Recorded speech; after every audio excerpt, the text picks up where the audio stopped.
Thank you, Sam. Let's pray before we look at that text together. Heavenly Father, I thank you for this beautiful text that you've given us, Father. Father, I thank you that every name that was named, you know, Father, you know what great perfection. Father, help us live our lives in light of pleasing to you, Father, knowing that you will remember us. In Christ's name, amen. Okay, if you guys are like me, when Sam was reading those names, and he read things like Adam lived for 125 years, and then he died. And Enoch lived 365 years, and then he died, or he was no more.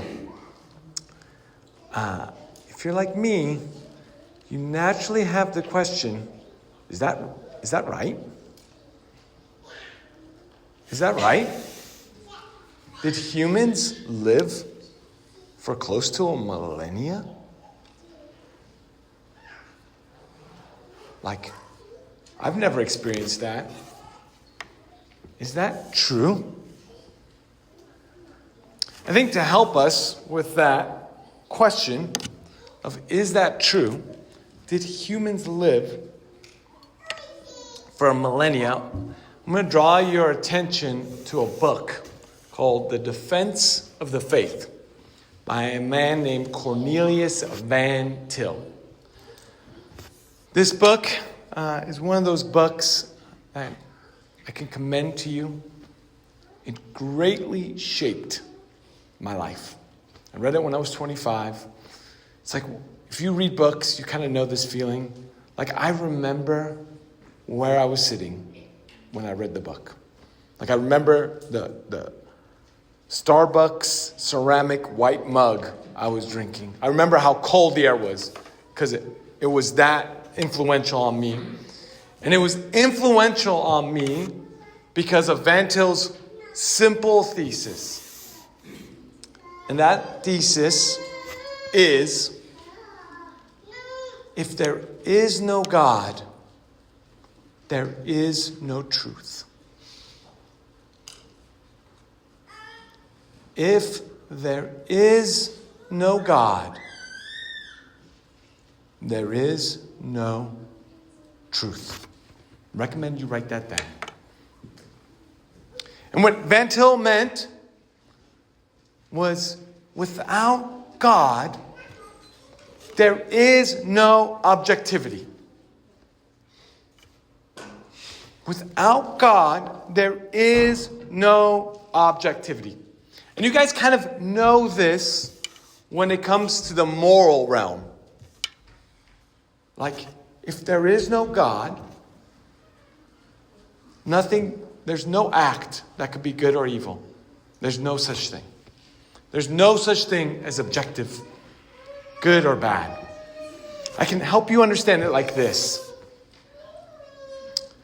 If God doesn't exist, if there is no God, God doesn't exist, then the Nazis being the bad guy is simple happenstance of history. They just lost. That's why they're the bad guys.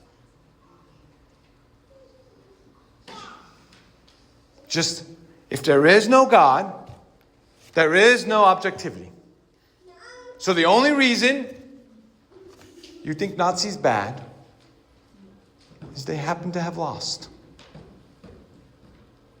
And every inch of you is saying, no, that can't be right.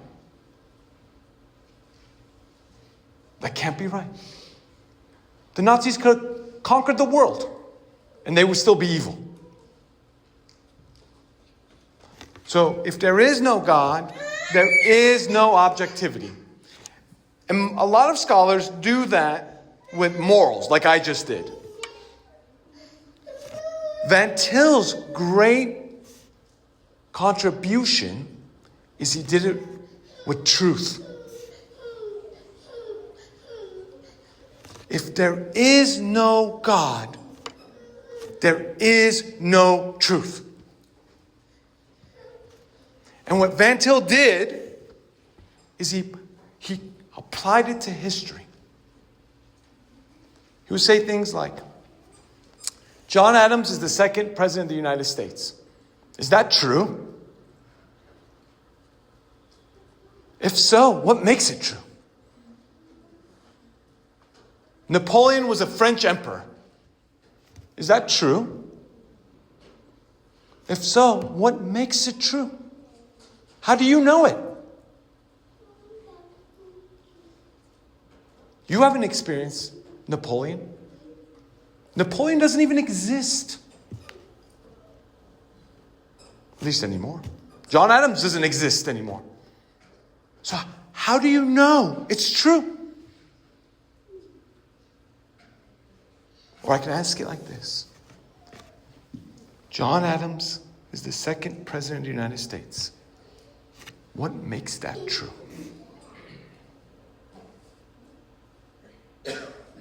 What makes that true? The only answer is that there is a being outside of time who says it's true.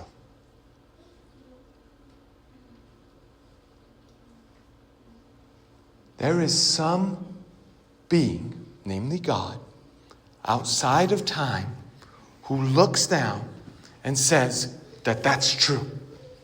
Otherwise, who knows? And in fact, history doesn't even exist. So you couldn't even say something is a fact because it doesn't exist. This table is black, or this pulpit is black. I can say that because it exists. History doesn't actually exist. So you couldn't say anything is a historical fact. Unless there is a God who looks down the history, he's outside of time, and says Napoleon was the emperor. And that's what makes it true. Van Til, because he believed this, if there is no God, there is no such thing as true, he would say some remarkable things. He would say the only true atheist is the nihilist. The only true atheist is the nihilist, the man who believes there is no meaning. That's the only true atheist. And people would come to debate Van Til, and when they would debate him about the existence of God, he would say, I don't even have to debate you. You believe God is real. You believe that there's truth, or you wouldn't be here debating me. You would be a nihilist. You believe that there would be no meaning to life. You wouldn't waste your time coming in here to prove things. His followers, of which I count myself as one, if you'll have me. That was a joke. You got it. Are fond of saying something like, it's either Christ or it's chaos. It's either Christ or it's chaos. That is, either the incarnation happened, there is a God who came to earth, and we saw him, and that's true. Or it's chaos. There is no truth. There is no moral objectivity. There is nothing. And if you believe that, you should be a nihilist. You should believe that there is no meaning to life. You shouldn't even be here. Nor should you talk to anyone. Nor should you try to do any good, because there is no good. Well, with that in view, with Van Til's help in view, when we look at this text and we ask ourselves, did Adam live 125 years? The question we should ask is, has God said that that's the case? If God has said that's the case, then it's the case. Then it is true. It's the only way there can be historical truth. I say that. I give you that Van Til concept. So when you come to texts like these, when you come to texts like Noah's flood, these historical texts, someone says, that couldn't possibly happen. History isn't like that. Your response should be, if there is no God, there is no history. There is no truth. All right. With that in front of us, knowing that everything in this book is true, that these events actually occurred because God has said it's occurred. Let's see what this text has for us and why God has included this history in his revelation. The text kind of works as like a movie. It's like a scene, like you invite a friend over and you want to show them a scene in a movie and you fast forward to get to that scene. That's what the text is doing. It's going through names, it's fast forwarding through names, and it pauses to give you a certain scene, and then it fast forwards and pauses to give you another scene. That's what it's doing. Fast forwarding, history's happening, Adam, Seth, blah, blah, blah. Fast forwards, and then as it fast forwards, it stops at a specific person named Enoch. Seventh from Adam. And has this little funny thing about Enoch. It says, Enoch lived 365 years, and then he was no more. He did not die. He simply was not anymore. And when the writer does that, when Moses does that for us, he's trying to connect righteousness and life. Or I can say it like this. He's trying to connect for you. Death comes through sin. The reason you will die is because you have sinned.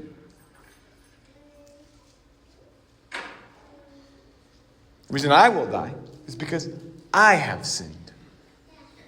The reason Enoch doesn't die, not because he's completely sinless, but because he's righteous to some extent. And it has that incredible line where it says, Enoch walked with God.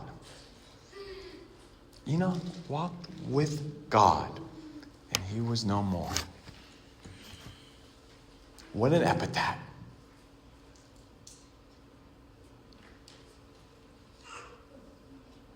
Man, I pray when I die, that's what will be said of me.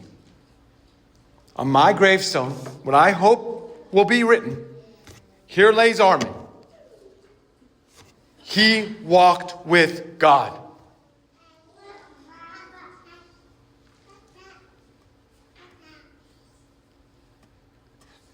The writer is showing you, even in the midst of very unrighteous people, so unrighteous that God's going to wipe them all out, here's a man who walks with God. Brothers and sisters, you should make that your goal.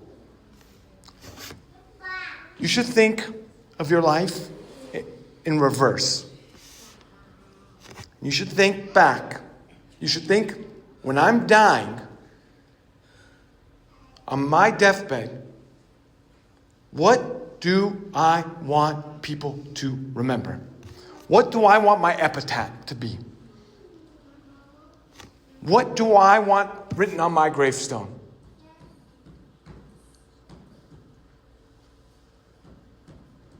I pray what you will want is what's written about Enoch. Here lies so-and-so. they walked with God.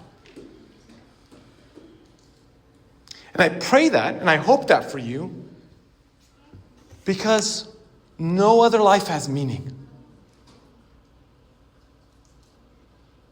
No other life has purpose. Think back to Van Til. Think back to his statement. If there is no God, there is no truth. If there is no God, there is no meaning. If you want your life to have meaning, you should make it about God. You should make it about God. No other life has meaning. No other life has purpose. You can say it like this. Everything you do in the name of God or for God's sake will be eternally valuable. You wash your dishes, and you wash your dishes for God, that will have eternal value. Because God will remember it. Anything you do absent for God, or you do for yourself, or you do for others, will have no meaning. God will forget it. It would be emptiness. You can cure cancer. Listen to me. You can cure cancer. If you do it for any purpose outside of glorifying God, it has no meaning. It's purposeless. It will be forgotten because God won't care about it. God will use it, but He won't care about it. But you can sweep the floors of your house for the glory of God, and it will have eternal purpose and value.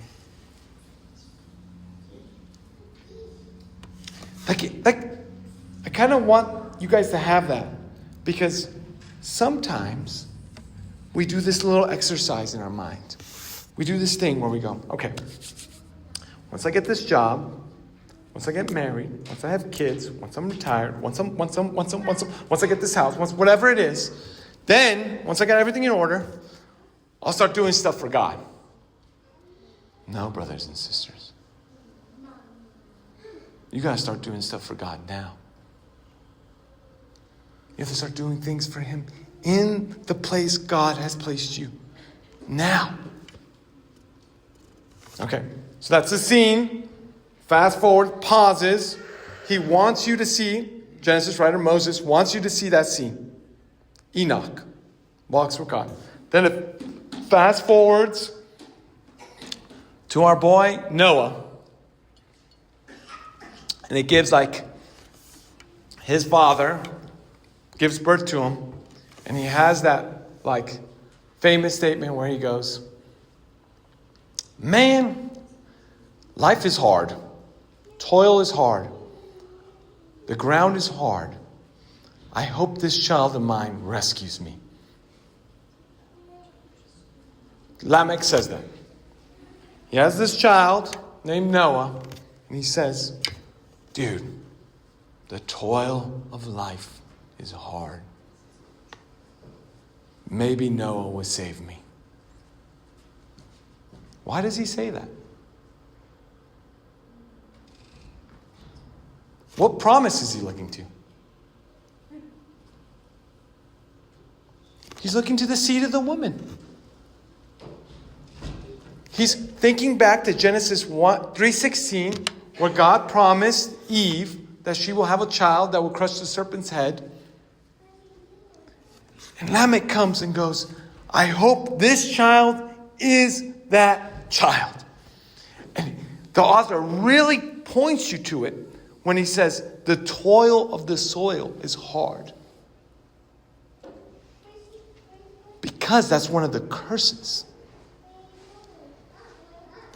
from Genesis.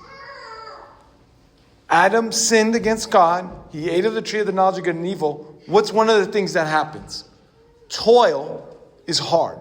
the ground would no longer produce. Then Cain, when he sinned against God, how did God punish him? He said, the soil is even harder.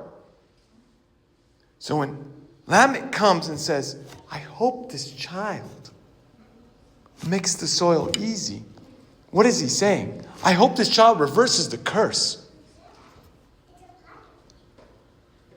I hope he brings me back to God. Then it goes into this scene with the Nephilim and all that. I know some of you are like, okay, here we go. I want to hear this guy's opinion. Everyone's got an opinion on Nephilim. What is this guy going to say? All right. I have an unpopular opinion of the Nephilim. Look, I just told you, because I read Cornelius Van Til, that I believe if God says so, history can have giants.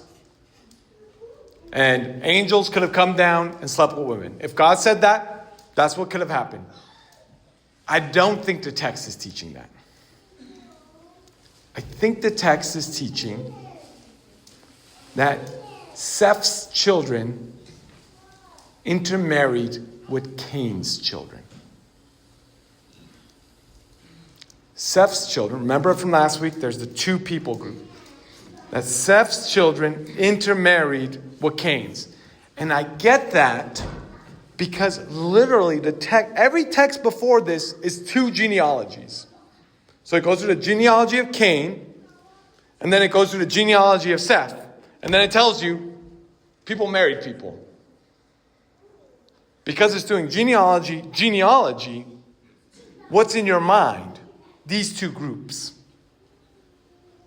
In your mind is the genealogy of Cain and the children of God, which are the people of God, Seth's children, and they intermarried. That's what's happening in the text. And that's why God's wiping them out. And if that's true, there's a deep warning in the text for all of us. And that warning is, be careful what you find beautiful. Be careful what you find beautiful. What happens with the children of God? They see the children of men and they think, they look nice. They're beautiful. They're physically attractive. The text has a deep warning. Be careful what you find beautiful. What you find beautiful will ultimately lead you to love God or will lead you away from God. Think about Psalm 1 that Darren read for us. What did the psalmist say?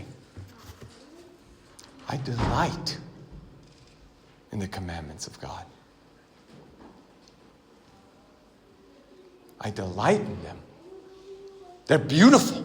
They're good. I love them. They bring me joy. If I say the 10 Commandments right now, I wonder what happens in your mind. Do you think, like the psalmist, delight, beauty, joy, goodness? Or do you think you have an image of harshness? Be careful. But careful what you find beautiful. I can give you a personal example. Before I was a Christian, I found a certain artist named Marcel Dutchman very beautiful. I found all his art incredible. Dutchman, or Marcel, is famous in art history because he started a movement called ready-made art. You guys can Google that. Probably the most famous ready-made artist you guys know is Andy Warhol. He's already, you guys know that Velvet Underground album, Velvet Underground Nico, and there's the just a banana. That's ready-made art. That's Andy Warhol. He's following Dutchman. And what ready-made art is, it would take an established piece of art and then it would subvert it. So Dutchman would draw a mustache on the Mona Lisa. He would take a water fountain and make it a urinal. What is he doing? He's taking established beauty and he's subverting it. And I found that beautiful. Why? Why did I like it? Why did it speak to me? Because of where my heart was. I love subversion. I love taking beauty and suppressing it and changing it.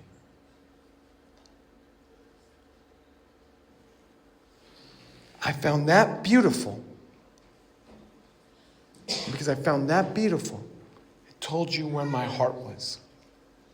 It told you what was going on in my heart.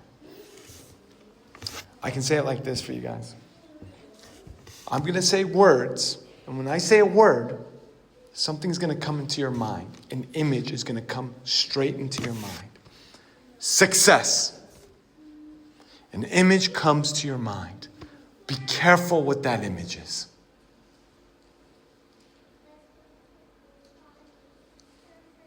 Be careful what that image is. If it's anything other than Enoch, walking with God, you're on your way. You're walking away from God. Attractiveness.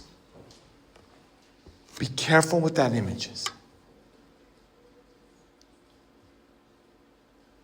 If you find things God does not find beautiful, you're on your way. You're on your way away from God. And you guys, more than anyone, you would have to, back in the day in 1890s, when Marcel Dutchman was popular, you would have to go to a museum to see that stuff. Now, you're being bombarded with images. And those images are saying, find me beautiful. Every advertisement, the way it's working, it's saying, find me attractive and serve me. Find me beautiful. And once you find that thing beautiful, you find the image of success the BMW commercial has for you.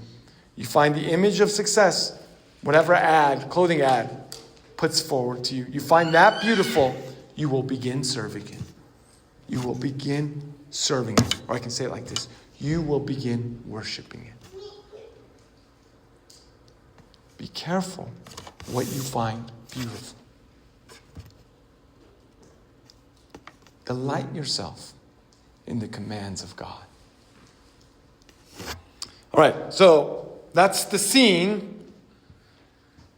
So kind of you're left with, okay, this whole Nephilim, Noah, Ark, wiping everyone out, how does that fit in with the rest of the story of the scriptures? The way it fits in is like this. Noah is supposed to be a second Adam. And he's supposed to undo the curses. And the way it fits in, that hope that Lamech has, he doesn't do it. He fails. He fails to do the very thing Lamech is hoping. He will not reverse the curse. He will not send humanity back to Eden. And that is supposed to give you one message. Humanity cannot do it on its own. I think this analogy will be helpful. For those of us who are old enough and had Windows 98, People are like, Windows 98, what's that? What's happened in 1998? Sometimes your computer would have problems. And when it had problems, when you exhaust everything, all the options, you reset the software. You reset the software. And when you reset the software, if the problems continue, you know the problem's hardware. That's what's happening with Noah. God is going to wipe all humanity out. He's going to reset the software. And when he resets the software and sin continues, you know what? The problem's the hardware.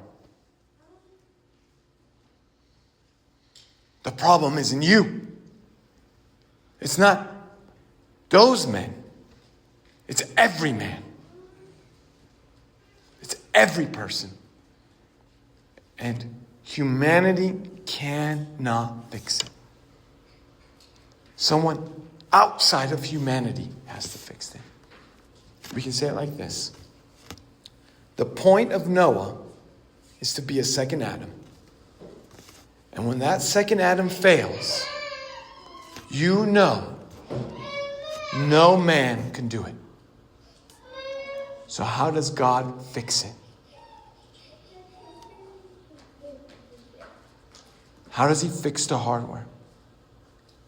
He incarnates. He comes down himself.